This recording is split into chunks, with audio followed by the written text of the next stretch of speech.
Good afternoon, everyone, and welcome to the Research Communication Symposium today. I am absolutely thrilled to invite a very special guest. He has been, and is still, the most prominent voice of science and technology in Australia. But first, I wish to acknowledge the people of the Kulin Nations, on whose land we are gathered today. I pay my respect to their elders, past and present.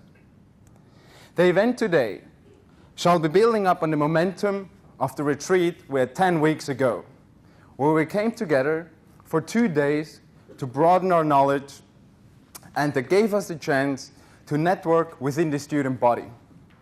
I am, as a PhD student myself, absolutely happy to recognize so many people who I didn't know before the retreat, and similar feedback I get when I walk through the university.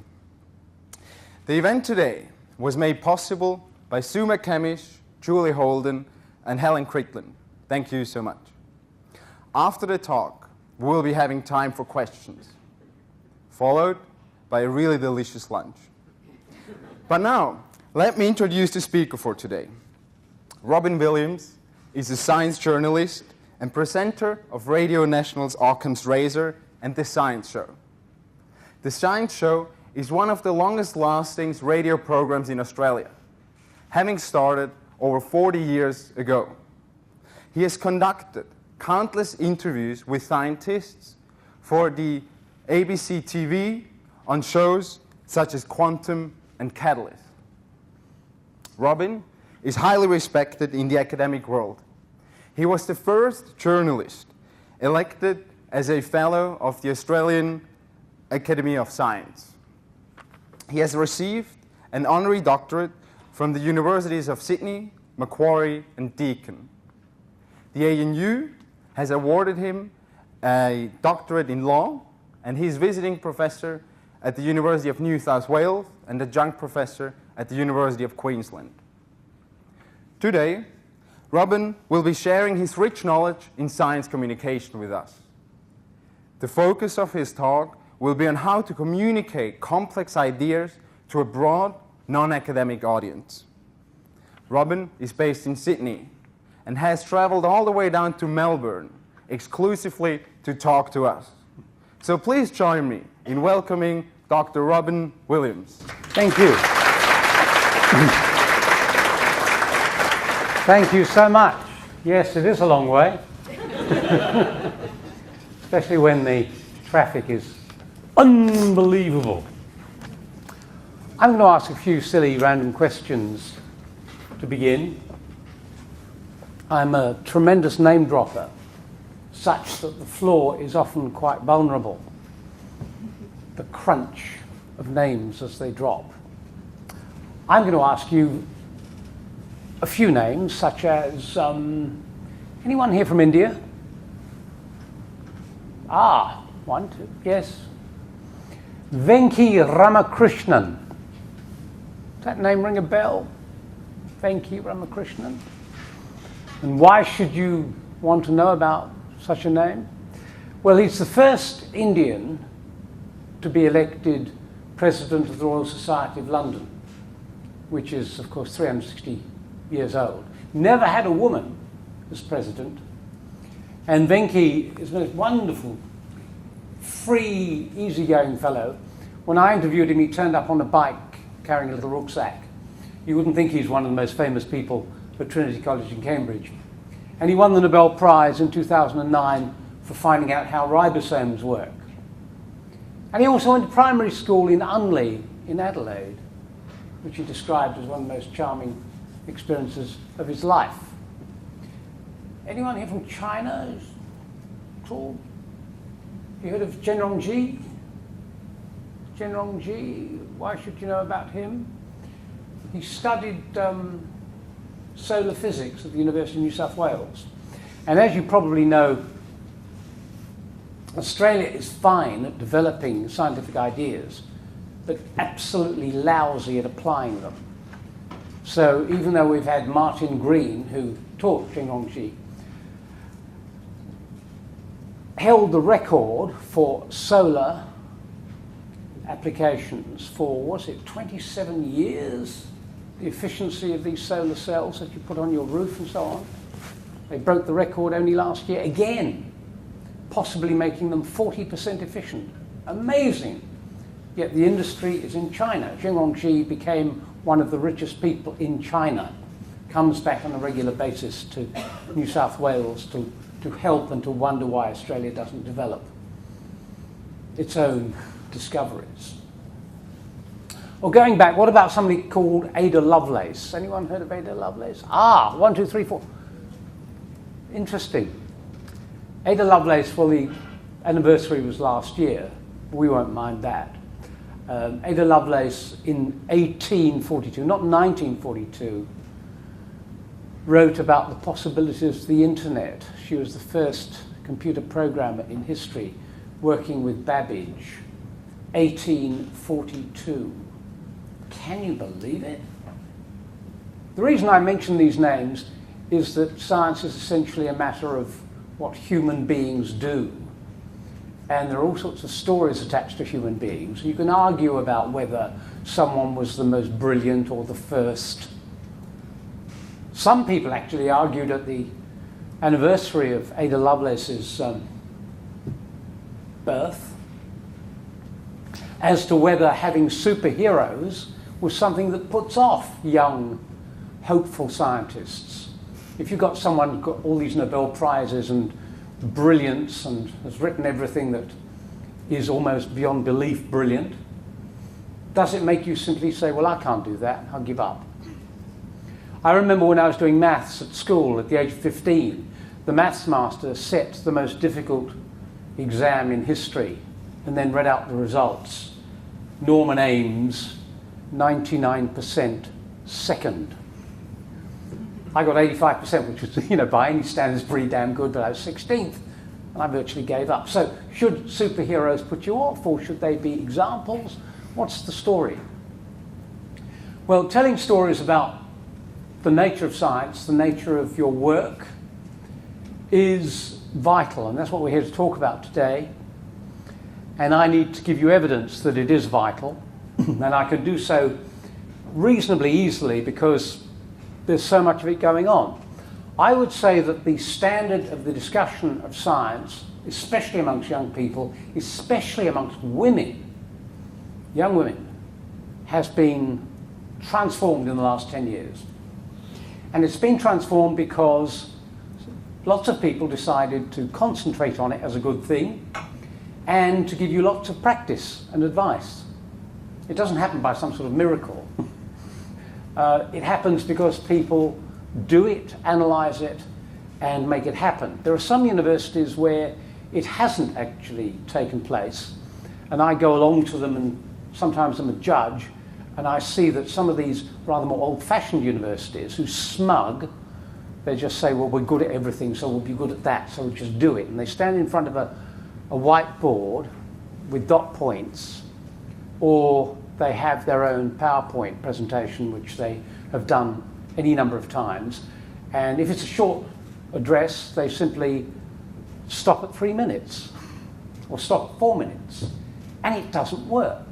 Whereas you go to the next campus where people have had practice and advice, even coaching, and it's a completely different performance. And I mean performance, because you've got to think it out as to what you're going to do. And the evidence is that there are a number of organisations, many of which I put on the radio all the time, which have had 3 or 4 minute competitions round the world for these last few years. Oddly enough, a lot of it started in Melbourne with an organisation called Fresh Science, which Neil Byrne, who runs an organisation called Science in Public, has fostered for years. Fresh Science involves you're standing there with a sparkler, you light the sparkler, and you talk about your work until nearly your fingers get burned. It concentrates the mind. And it also teaches you what 2 or 3 minutes happens to be. People really don't know how long a talk lasts. I found that out when I was involved with something called Business Theatre, which is an organisation based in Balmain, which coaches chief executives. And lots of chief executives would turn up and just do their usual thing. And we would time them and we would say, now, you were supposed to be talking for 7 minutes, and you've actually been going for 20. Have you noticed? Can't you count? And they were rather bewildered because they didn't think that they did anything apart from just do what they usually do. How long is 2 minutes? It's quite an interesting exercise to watch the television news, any channel, and simply time the extracts that you see before there's a change of picture, before the talking head becomes another illustration. In the news, if they want to illustrate what traffic is like, they show you traffic as if you've never seen it before. But they keep on changing the pictures so that they can abbreviate things. And so you need to teach yourself how long 3 minutes is. So, fresh science is one example. Another example involves something called Fame Lab, which started at the Cheltenham Festival in Britain. And it's called Fame Lab because, well, they think that eventually if you get it right, you'll have fame and fortune and all the rest of it. And the British Council does it here. The finals are often in Perth. Has anyone taken part in that Fame Lab at all here? No, you don't know it. It's probably worth entering. You travel around quite a lot. It's quite fun. And they have been going quite well for some time. Then we have what's called the falling walls, which started in Berlin, next to where the wall was pulled down in 1989. Falling walls is not only a political statement about freedom to get rid of the Stalinist imposition of the wall, but also to make the barriers to new knowledge fall down. And on the 24th of August, I recorded 25 of these from all over Australia. And this week I've got one example from the University of Central Queensland and one from Flinders. The guy from Flinders came second. It's one of the great examples of a young man actually getting close to winning. Usually we have, and this is a matter of fact, you can work out why it might be, we usually have the short list of 5 people and we're saying desperately, where's a guy? Someone find a young man. And with any luck we can move on in. Why is it that the young women are so remarkably adept and always filling in the first few places? Why is this happening now? Is it because there's an increase in the number of women graduating? It's now 29% more women graduating in Britain than young men. And here I think it's something like 45,000 extra. Maybe I've got the figures wrong, I don't know, it's worth checking. But there is an excess of something like 20% or 25% in first graduation, certainly in science. It's quite fascinating as to why that's going on. Anyway, you've got falling walls. I put on 2 of their people last week. In fact, it was the ambassador from Germany who introduced the idea, and the winner, who was a young woman working in engineering at the University of Newcastle. And as I said, this week I've got another 2. Next week I've got another 2. Each week I broadcast these young people talking as they do in 3 minutes, sometimes slightly longer, but that is the rule. You've got to summarise what you do in just 3 minutes. So, it's a worldwide thing. Lots of universities have 3-minute thesis competitions. University of New South Wales, University of Western Sydney, certainly in the University of Western Australia, and we've got quite a few at Edith Cowan University in Perth. Monash used to do quite a few. Do you still? Yes. Because I haven't had anyone knock on my door and say, because I used to wheel them in, especially from the medical faculty. About 3 or 4 used to turn up at a time, and I'd just record them. And the fascinating thing recording them was that most of them had learned their ideas, if not their scripts, by heart. and just sat down and did it faultlessly in the studio. It was the easiest sort of recording I could possibly do. Anyway, we'll talk later about how you might, in fact, continue to do that. So, how is it done? Well, the first thing is to work out what big idea you really want to put over. The point is, you've only got room for one big thought and a bit of information. And you have to choose what that big idea might be. And being ruthless about eliminating all the extraneous stuff is half the skill. And you do that partly by talking to yourself. What I do if I'm going on television, if I'm recording with a film crew something like a documentary, and I know I've got to say something in about, 35 seconds or 45 seconds, I form the idea, the sentence that gets me going, and then I walk around the tree saying it to myself several times. Some people prefer just learning the script by heart. The problem there is that you develop a kind of sing-song as you try to make an expression. So I don't have a sing-song, I simply frown. My lady always tells me I look as if I'm trying to kill the viewer.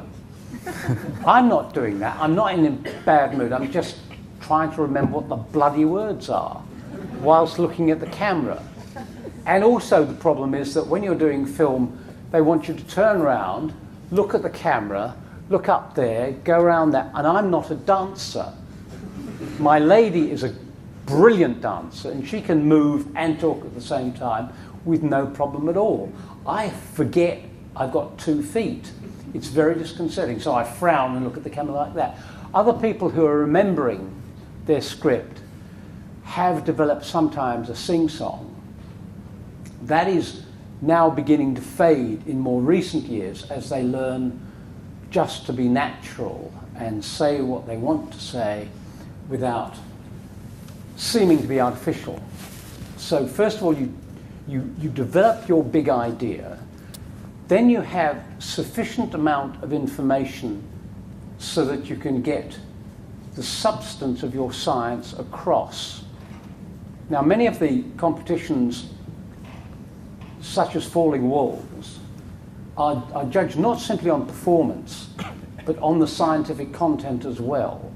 So you have to have something credible in what you say, the information. And then you have the essential bit that most scientists used to leave out, less so now, and that is why you think it is important, why you care. Big idea, the science, and who you are. If you can link the big idea to your enthusiasm, that's great. There's one caution about that last remark. Your enthusiasm is great, but beware of tripping over. Because in the modern world, overselling is the biggest sin. Press releases come from university campuses every day. When I got into the office at 10 to 5 this morning, that's how we have to work these days. I already had, 26 press releases from universities claiming the Earth. Some other press releases from organisations, science related, which were warning about the end of the Earth, but many of them were claiming something which was almost questionable. The nature of the headline, the nature of wanting to say too much, this wonderful discovery that you hope to make. It's going to cure things one day. Selling it in a way that is not selling, in other words, showing enthusiasm rather than hype, is always the caution to make. when you're doing this sort of thing. Okay, there's 3 elements I mentioned. Another three elements are the nature of what you're writing. I have a sandwich theory. You have 3 elements, which are the information, which is what young people always try to cram in, and older, more experienced people are even worse, trying to overload the amount that a human being can possibly absorb in one short session. But the information has to be there. Select what's important. Another element in terms of prose and writing is narrative. You're telling a story. What happened? How did this take place? How did Ada Lovelace come to be there at the same time as Mary Shelley was writing Frankenstein? There's a little story attached. The story is that in 1815 there was the Tambora volcanic explosion, and the winter came, the summer disappeared. 1816, 200 years ago, it was unbelievably chilly around the world. The harvests almost disappeared, and there were a bunch of people, including Lord Byron and Mary Shelley and Percy Shelley, sitting around a fire somewhere not terribly far from Geneva, and they're telling each other ghost stories. And Mary Shelley, aged 18, thought of Frankenstein. On it went. Meanwhile, of course, Lord Byron, a very naughty man, kept on having babies all around the place. Some people thought he was gay, but I think he was just not particularly choosy. If it moved, he jumped. And Ada Lovelace was his daughter. And so from these strange weather histories, you got all sorts of things, including Dr. Frankenstein and modern computing. Isn't it amazing? Tiny stories. The second element is storytelling. You don't have to be as sort of lateral as that, but you can actually say how it was that something was inspired, what led to the understanding of what the essential element might be for that, I won't say breakthrough. Breakthrough is a very dodgy word, but inspiration, if you like. Information, narrative, and description. What's a person look like? If you're talking about a landscape, describe it. It's nice to describe it. It gives you a sense of place. So those 3 elements, when I'm doing an interview, I will ask, okay, what have you found? They will tell me. And they'll talk about the NADP, they'll talk about the Krebs cycle, and they'll talk about the ways in which various elements have been analysed. And next thing I say, well, and was it fun? Why is he asking me? Well, of course it was fun. That's what they talk about most of the time in the laboratory, the enjoyment of doing this kind of work and the frustration. And so the next element I'm looking at is, have we been indulgent enough to show the humanity of the person I'm interviewing, and is it time to get the consequences of the work? So I'm thinking about another element in the interview. And the same thing comes to when it comes to the writing of a talk. You have those elements of description, information, and narrative. And when you've got those right, according partly to justify your material and also your own style of writing and speaking for that matter, then what you can do is find a friend, nail them to the floor or a seat, and sock it to them. And getting the feedback from friends and retesting is what it's all about. People often ask me how I managed to go for a science show 1 hour a week for 41 years non-stop. And it's simply because there is so much great material wonderful people, keen to talk, and it's almost impossible to catch up. There's so much going on.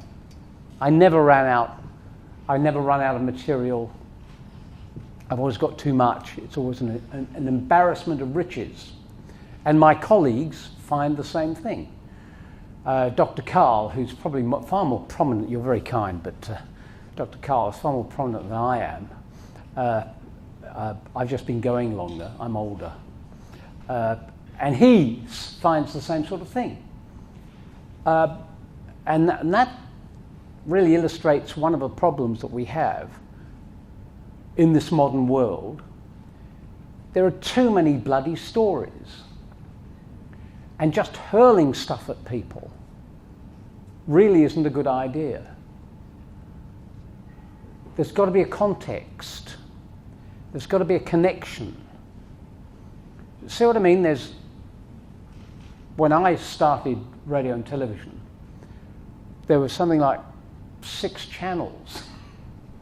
There was only just colour television. Now they're everywhere. And everyone's blogging, and everyone's looking at their phone. I was looking actually to see who's actually tapping under the... But you're being quite good, actually. But many of my colleagues, even if they're out at dinner with me, are doing that. And they're finding stories. We don't need more stories, we need more connection. So that it seems to me that when you have found your material, and everyone can do it in some shape or form, the question is, why? What's it for? Where's it going? How's it connecting with other stuff? And the way I solve that problem for me is with my colleagues. I would like to put any material I've got in touch with other people I know who are interested in the same thing. So that if I record you and put you on my program next week, talking for 3 minutes, I will first of all say, when I tell you you're going to be on, I want you to tweet everyone you've ever met and ask them to listen to the program. And would you believe the ratings go berserk? Because, there are nice connections that you have. And then when the material appears on the radio, I then put links to other stuff that we do that is interesting for you to look up. They may be short bits, like what Dr. Karl does, or maybe news pieces on the online site of ABC News, or it might be entire books. Yeah, do you remember books? 300 pages long, or 1-hour films, or even series of films. Those sorts of things that give you an illustration. For example, Norman Swan, my colleague who does the health report, has also been introducing the Boyer lectures, and they have been on for the last 3 or 4 weeks. And his name is Sir Michael Marmot. He's actually based in Britain. Anyone heard of Sir Michael Marmot? Interesting. He actually comes from Sydney. He's based in England.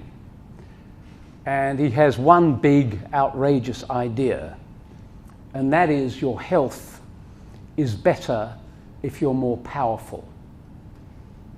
He did the Whitehall study, Whitehall being where the public service chiefs are in Britain, because Whitehall is next to Downing Street, where the Prime Minister is. And he did the study which looked at the different rankings. If you were a top public servant, you lived longer and you had less disease.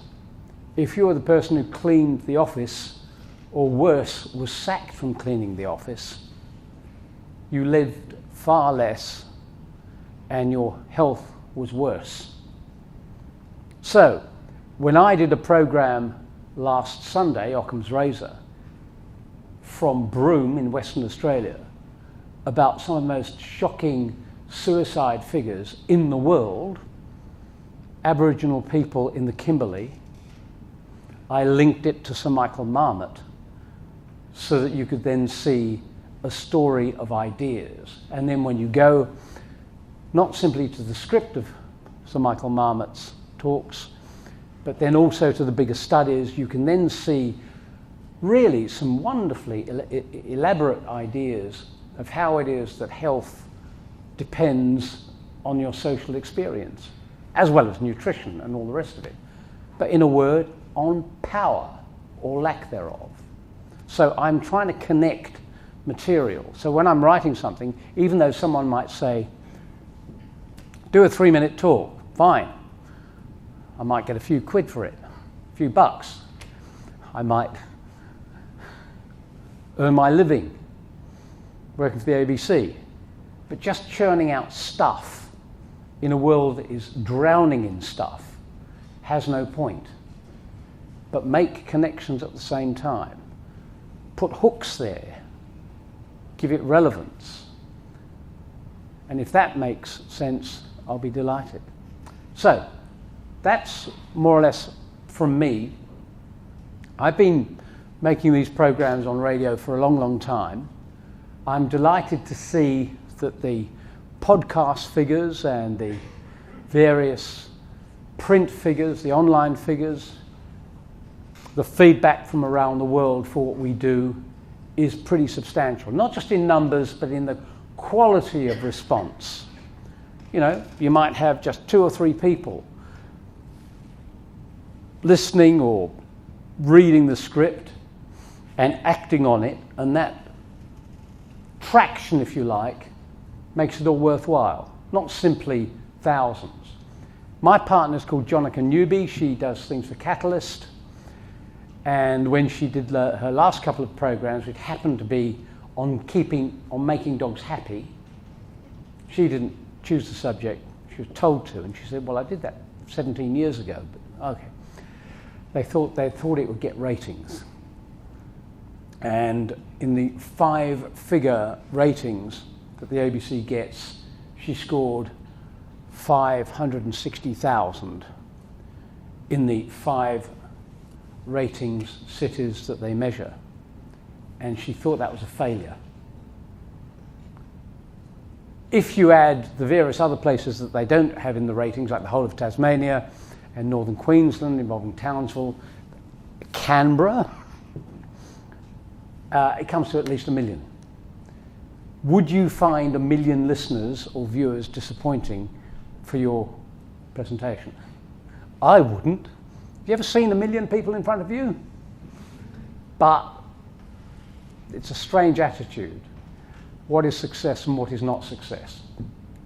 So I've tried to sum up what's going on in terms of writing, publicising science, how much there is going on, how much feedback there is in all sorts of places, on lots and lots of different campuses, and how we broadcast it, radio, television, in public and so on, why it's vital.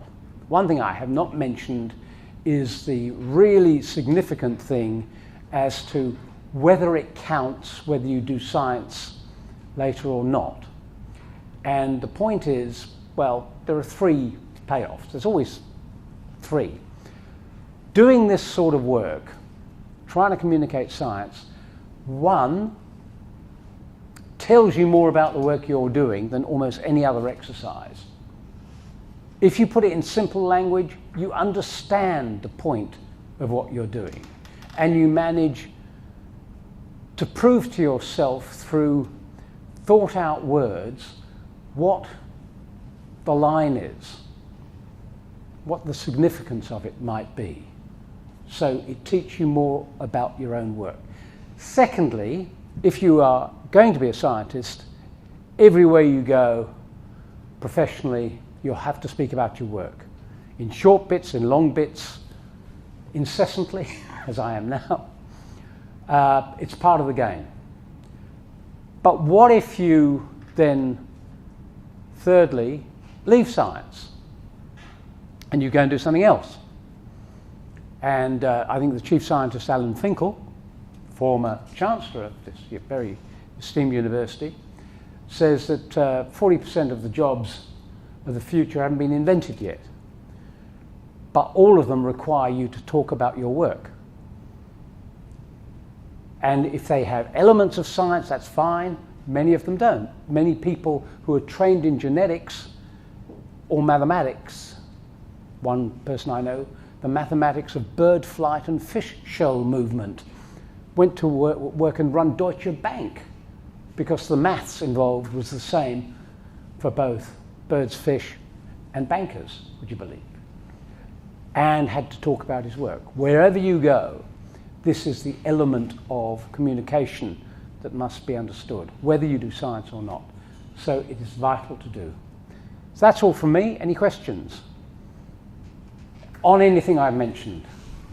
Thank you. You mentioned about the difference between enthusiasm and hype.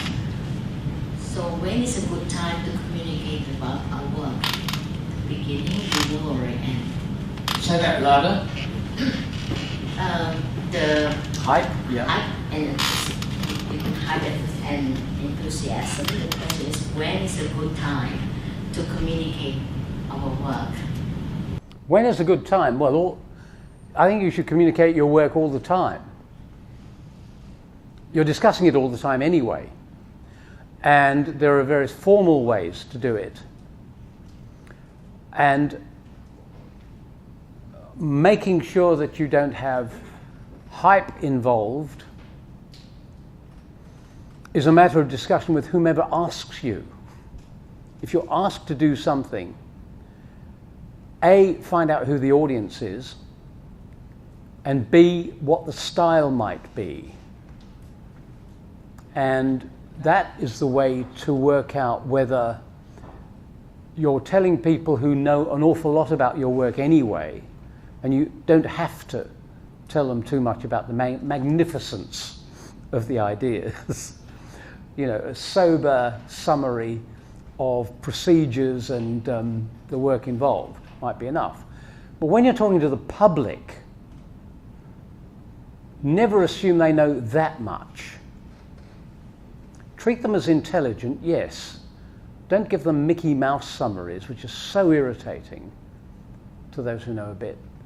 But make sure you're not trying to put one over on a public that is always being taken advantage of. Many people in the public arena are so fed up with people shouting at them that quiet enthusiasm rather than hype is often far more convincing. If that answers your question. Someone over here, yes? One question over there.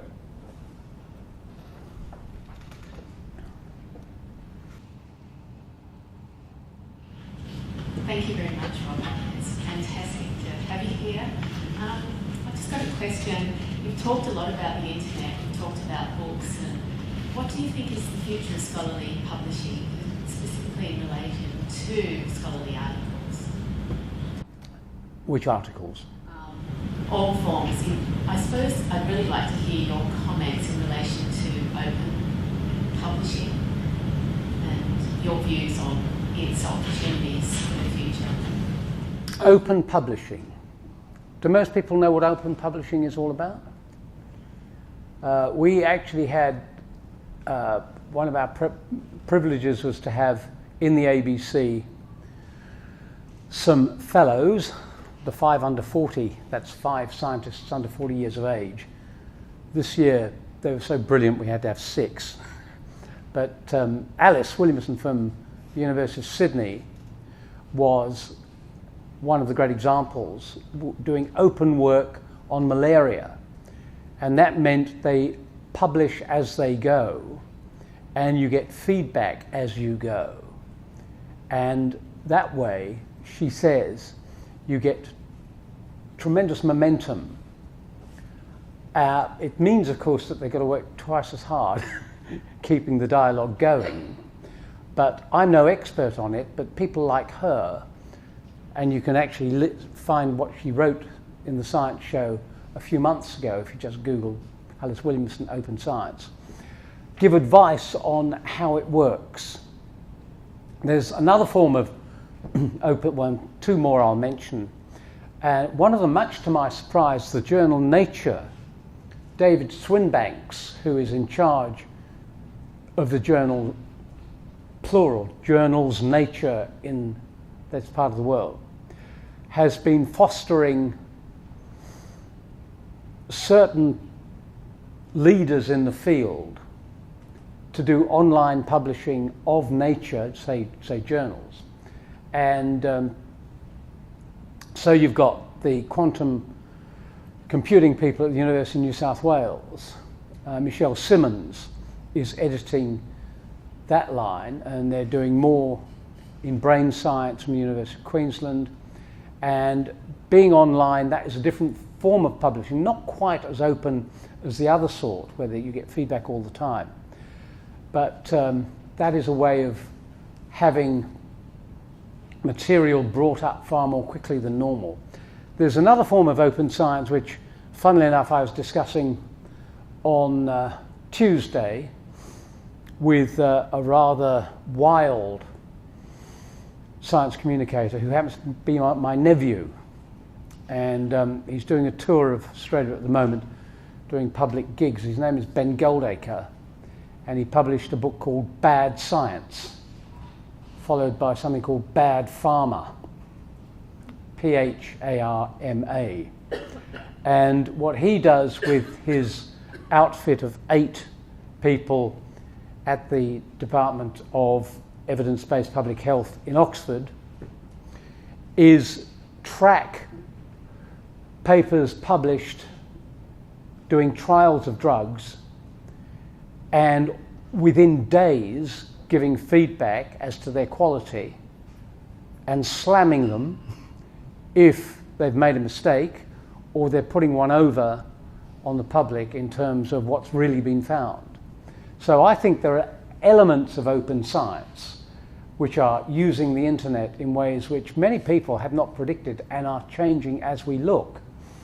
And again, I would hope that what they will try to achieve is clarity rather than, again, more stuff than we can deal with.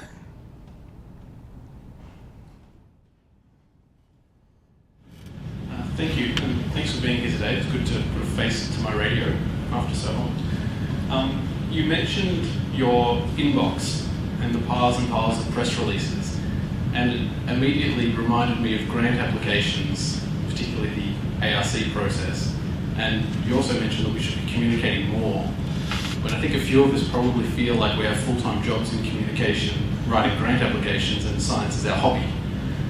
But I was wondering if you can give some advice and just your general experience on sniff testing and rules for and against with titles and for our lay summaries and executive summaries, and how we communicate our complex ideas simply and directly, but particularly for people like yourself who perhaps are going to read through 1,000 titles in a week, and we're hoping to be the signal in that noise.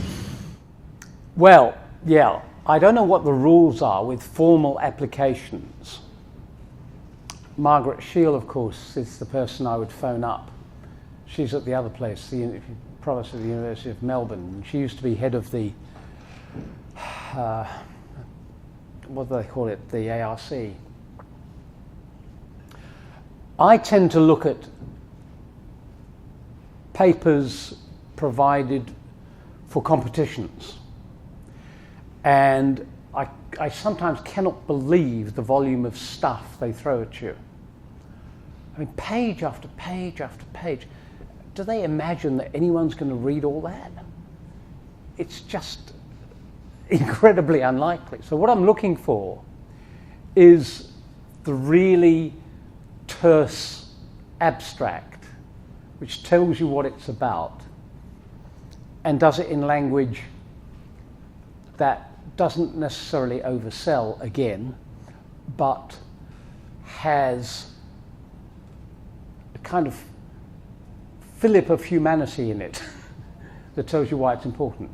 The second thing I'm looking for are clearly listed referees and backers that help me understand, because ultimately we're all amateurs, what the worth really is. And those are guidance. You know, right at the beginning, I will see a summary that tells me what's going on and a backup as to who thinks it's significant.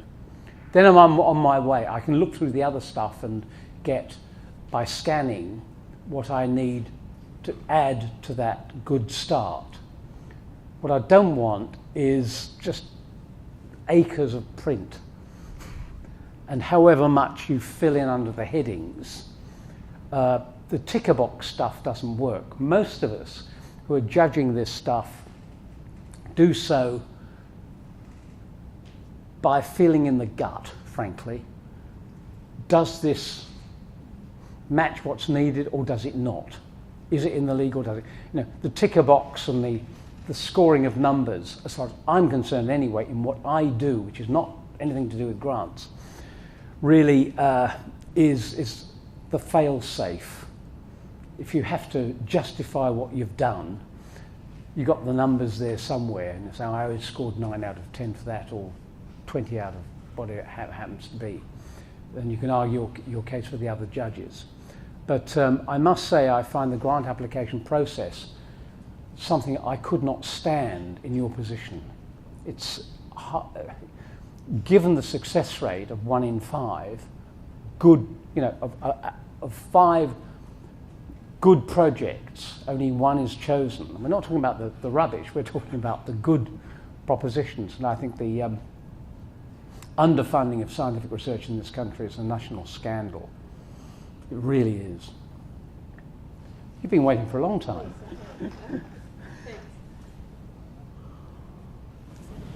Yes.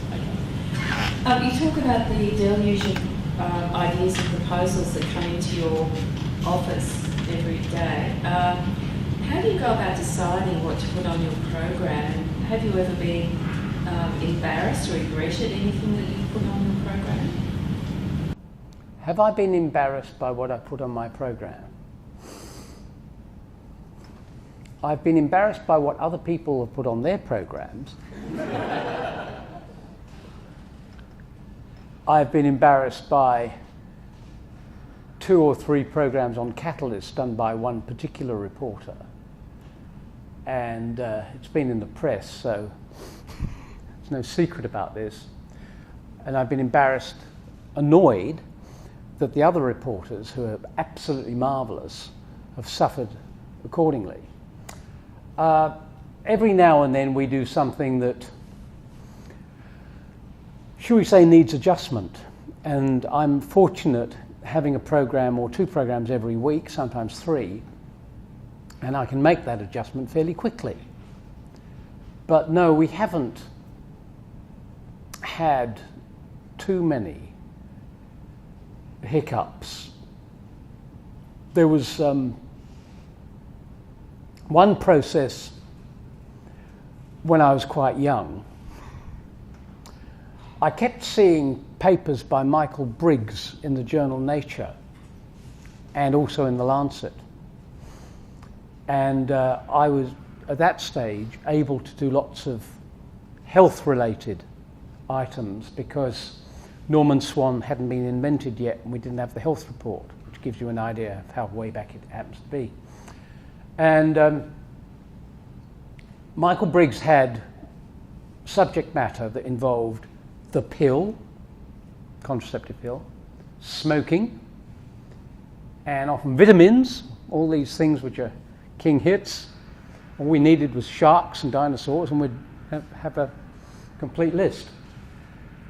But he seemed to be in Canada, and I noted that his papers were quite short, which is nice, as I was saying. Then I noticed he was in Melbourne. He was at the Baker.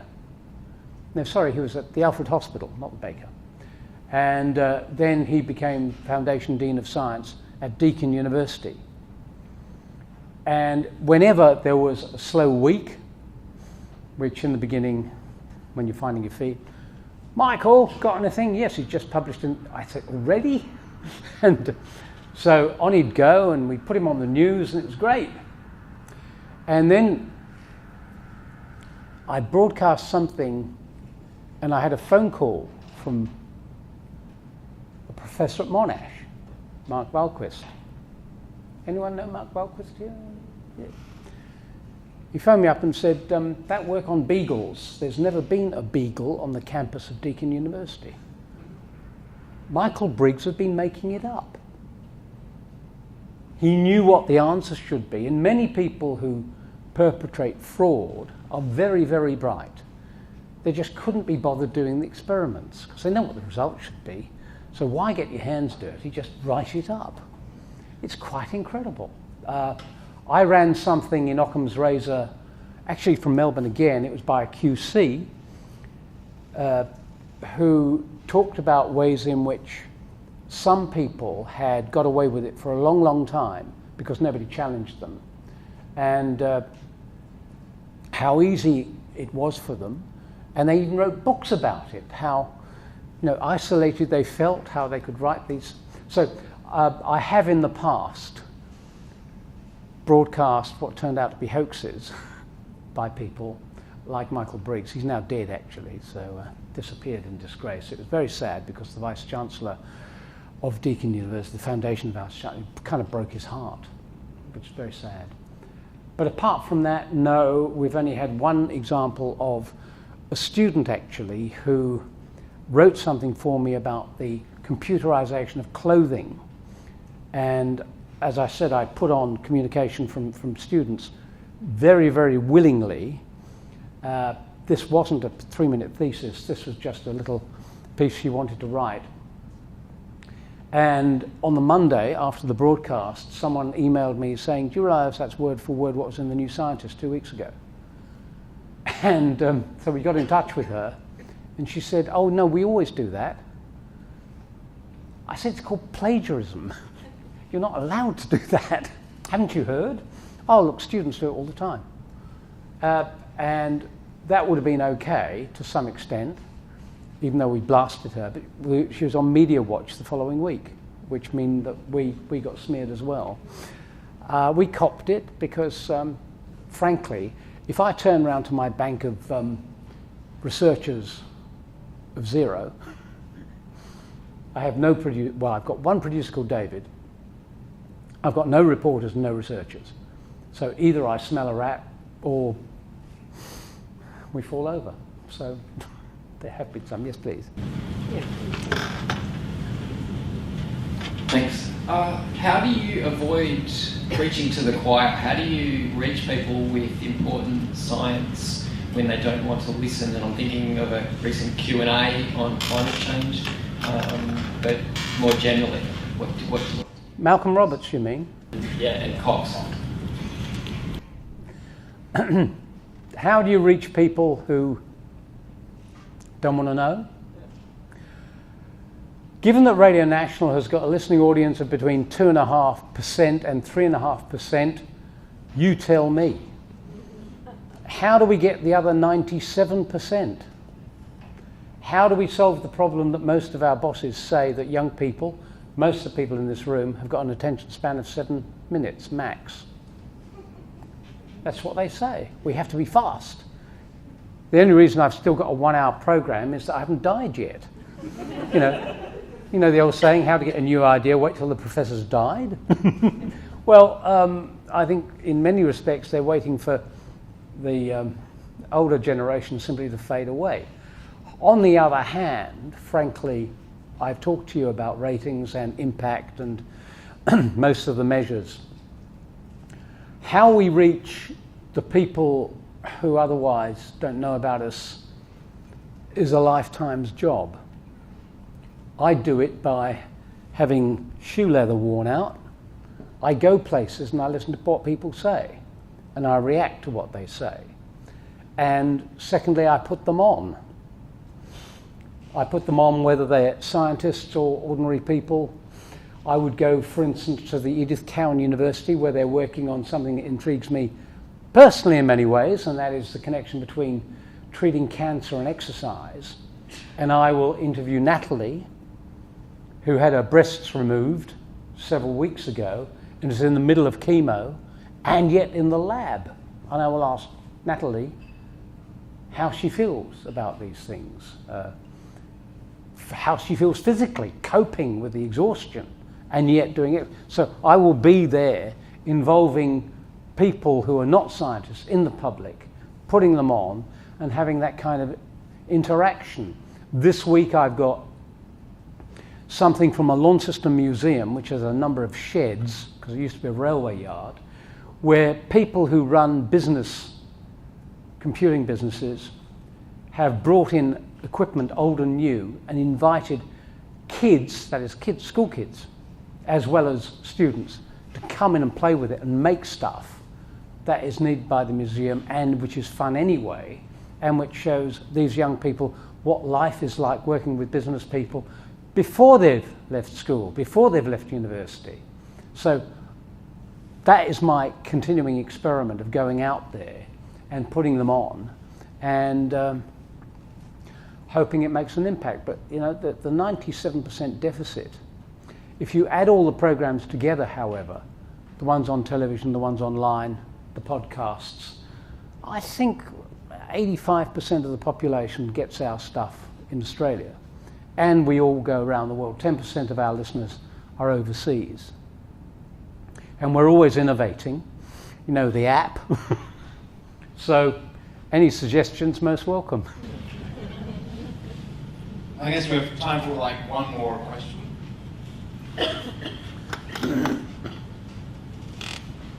Hi, thank you for a great talk. This is a two-part question, and maybe the answer to both parts is the same. Of all the stories, scientific stories, and content that you've done over the years, what story was the most compelling to you, and why? And the second part is, of all the people, scientists that you've met, who was the most compelling and why? And the answer is the same. I wrote a book called The First 40 Years of Science Show. In fact, it was called In Love with Betty the Crow. The First 40 Years of Science Show. Betty the Crow, how many people know this story? No. You do. Well, this is not a person, it's a story, which I think is...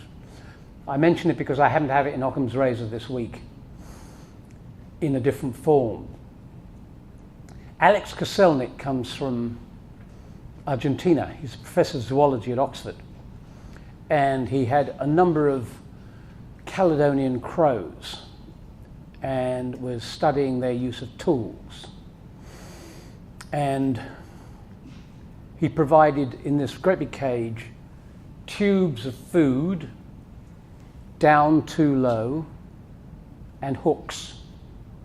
And lots of the male crows took the hooks, looked at the food, bingo, fetched out lunch. And off they went. And this was being videoed.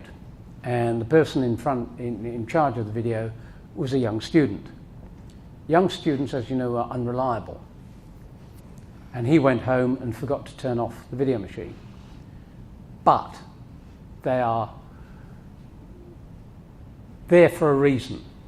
So even though maybe unreliable, he had a conscience. And so he went through all of the video, and what he saw was that after the males had gone off, Betty was looking at the food. There was some food left, but no hooks. The males had gone off with them somewhere. And she couldn't get, but she found a straight piece of wire. And she looked at the wire, looked at the food, and picked up the wire and bent it to exactly the right time. Extraordinary stuff. It's not supposed to happen. How did a bird brain manage to get insight, planning, engineering, and lunch? And of course, front cover of Nature went around the world. And I followed that story up as recently as, last weekend, as I introduced the program, Occam's Razor, this week. which is a piece by Jennifer Ackerman, because one of my programs allows anyone to write 13 minutes rather than 3, and she wrote a book, so she's always willing. It's called The Genius of Birds. How is it that these creatures... And in my introduction, I say, well, I went out on last weekend, a king parrot, beautiful red-top parrot, that's incredible plumage, very gentle, and amongst all the other birds who are lurching at the food and trying to dominate it, I then took out a dish for a silver service for the king parrot, and it simply hopped on my arm and started eating. This immense engagement. So in some ways I am talking about the unexpected science that even now is exciting. And as for the first main person I interviewed, most memorable, I mentioned Krebs cycle. Anyone heard of the Krebs cycle? Biochemistry? Do you do biochemistry? Only 2 people in the entire room, I can't believe it. So Hans Krebs got the Nobel Prize for his working out the Krebs cycle. It's the citric acid cycle. That's why you're alive at the moment. If it weren't for Krebs cycle, you wouldn't be here. And he told me that he had absolutely nothing to say because he did biochemistry and that was boring for people. And for me, it was incredible being in the presence of someone whose work I'd reproduced in about 15 exams.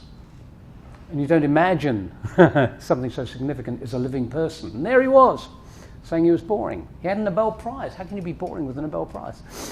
So I put him on. I put him on because I started to ask him about Germany before the war, before he came to Oxford. His son, by the way, John Krebs, former head of Jesus College, we called him Lord Krebs, Lord Jesus, because he chaired the committee in the House of Lords on Science and Technology and is head of Jesus College until recently. Dear friend of mine and specialises in birds, so if that answers your question. One final point and then I'll stop. I haven't mentioned the fact, which I began with, and that is the different nationalities around the room. It doesn't matter if your language is limited, and in fact, if your first language is something other than English. I have been stunned by the way in which students from all over the world have done these 3-minute thesis competitions, and even though their vocabulary is limited, their enthusiasm and the force of their ideas comes over extraordinarily well. And the former chief scientist, Ian Chubb, remarked on this several times after broadcasts. Here was someone from China or someone from Indonesia who was so moved by them.